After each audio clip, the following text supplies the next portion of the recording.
right, here goes our last part for section 5.1. So this is part 3. This is called reference angles. And remember, we're still in angles and their measures. All right, reference angles. Got to pay attention here. A reference angle has to be positive, which means it can't be negative. It's got to be acute. Now, what does an acute angle mean? That means it has to be between 0 and 90 degrees.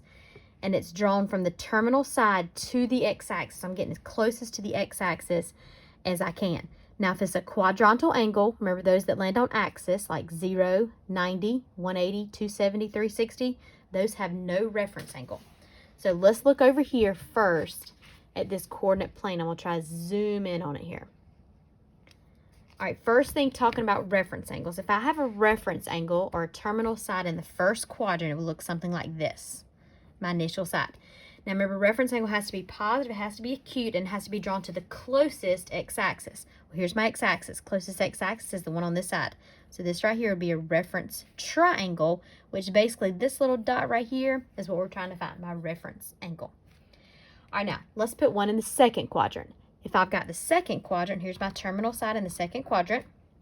I'm going to pull this to the closest x-axis. Here's my x-axis. Closest one's here. Don't ever pull this to your y-axis. So here's my closest x-axis. So this would be the reference angle that I was trying to find. All right, next one. If I land in the third quadrant, terminal side in the third quadrant, the closest x-axis is this negative one over here. So I'm going to draw it closest to my x-axis, and this will be the reference angle that I was trying to find. All right, the last one right here, the fourth quadrant. If my terminal side is in the fourth quadrant, I pull it to the closest x-axis, which will be this side, and this will be the reference triangle that I was trying to find, or the reference angle. Now, as you notice, this makes a bow tie. So when you ever hear me say draw your bow tie, this is what I'm talking about right here, okay? So there's a rule of thumb to find reference angles. But to start with, your reference angle must be positive to begin with. If it's not positive, remember, we can find a coterminal angle and just add 360 to get us there. So if it's in the first quadrant, like 75 degrees, 60 degrees, 89 degrees, all those are in the first quadrant, the reference angle should be exactly the same thing. So I'm going to write this little angle sign, like a less than sign with a little slash. So my reference angle is whatever that angle is.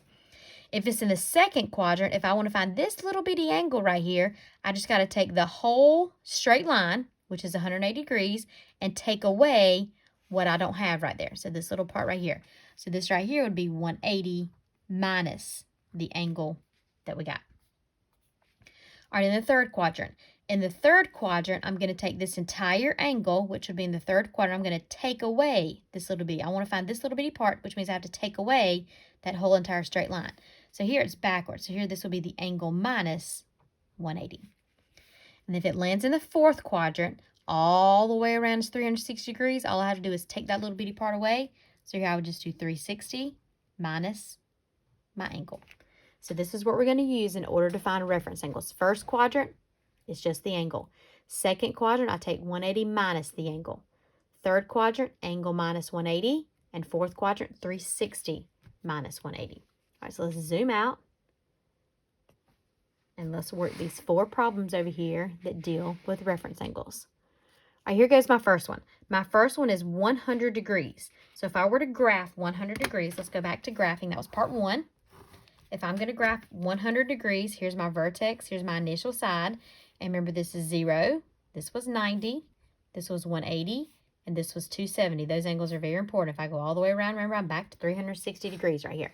So if I want to graph 100 degrees falls between 90 and 180. So that's somewhere over here. Now, this is the second quadrant. Remember, the second quadrant, we said take 180 and subtract the angle. So all I'm going to do for this problem is I'm going to take 180 and subtract my angle, which in this problem is 100, and this gives me out 80 degrees. Now I go back and I check. Is this angle positive? Sure is. It's positive 80. Is it acute? Yep, because it's between 0 and 90, and it was drawn to the closest x-axis. That was that 180 that I used. So my reference angle on number 13 is 80 degrees. All right, then we go to number 14. Number 14 is 210 degrees. So here's my 4 quadrants. Here's my vertex, my initial side, and 210 falls in the third quadrant because it's between 180 and 270. So my terminal side is going to be somewhere down here. So remember, back to my chart, if it lands in the third quadrant, here's my third quadrant, I do angle minus 180. So the angle that they give me here is 210. So on this problem, I'm going to take 210 and subtract 180, using my little chart right there. So 210 minus 180 gives me 30 degrees. Is 30 positive? Sure is. Is 30 acute? Yes, because it's between 0 and 90, and I took it straight up to that axis, the third quadrant. All right, so we see one in the second. We've seen one in the third. Let's look at number 15. Now, on 15 and 16, a little bit harder. Why are these problems a little bit harder? Because they're in terms of radians. So the first thing I'm going to do is I'm going to convert this to degrees to solve the problem.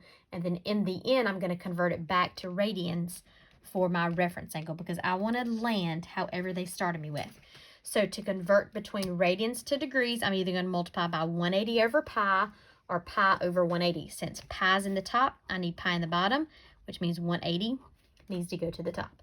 So my pi's cross out, and in my calculator, I'm just going to type 5 over 3 and then multiply that by 180. So 5/3 really gets multiplied by 180, and this right here is 300 degrees. So that's my degrees. So let's look to see where this lands at right here. All right, so here's my 4 quadrants. You don't have to draw this out every time. Here's my vertex, here's my initial side, and then 300. Going back up here, 300 is going to land in my 4th quadrant. Why? Because it's between 270 and 360. So this is the 4th quadrant right here. So I go back to my chart, and I say, okay, if it lands in the 4th quadrant, we do this. 360 minus my angle. So remember, my angle is 300. So I'm going to take 360, and I'm going to subtract 300.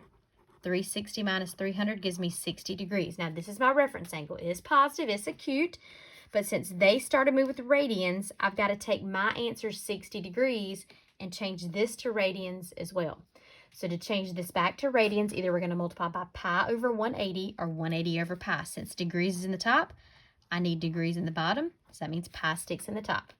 So my little degrees are going to go away. And basically, I'm just taking 60 and dividing by 180 and sticking a pi onto that answer. So 60 divided by 180 reduced as a fraction gives me 1/3. So this is 1 pi over 3. Same thing as pi over 3.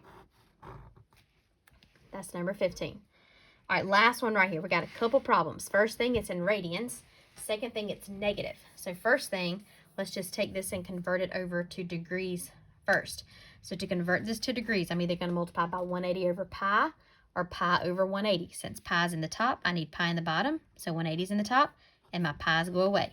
Now, when I type this into my calculator, I'm typing negative 5 over 2, and then multiplying that by 180. So negative 5 over 2, that all gets multiplied by 180, and I get out negative 450. So this is negative 450 degrees. Now, I got other problems. This right here is a negative angle. I don't like negative angles. So to get a positive angle, I'm going to add 360. I'm going to add 360 to find that coterminal angle. If I take negative 450 and add 360, this gives me out negative 90. It's still negative. Remember, we can keep doing this over and over and over again. So what am I going to do now? I'm going to add 360 again. So if I add 360 again, this comes out to be 270 degrees. Now, if I were to graph 270 degrees, it would land right here on this negative y-axis.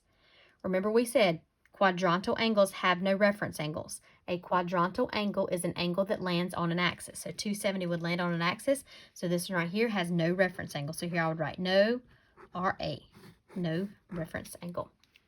All right, so that's the idea of finding reference angles. And the best thing to do is to use this chart. First quadrant is just your angle.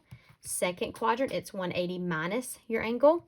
Third quadrant is your angle minus 180. And fourth quadrant is 360 minus your angle. But remember, to use this chart, it has to be an angle between 0 and 360 first before you can do it.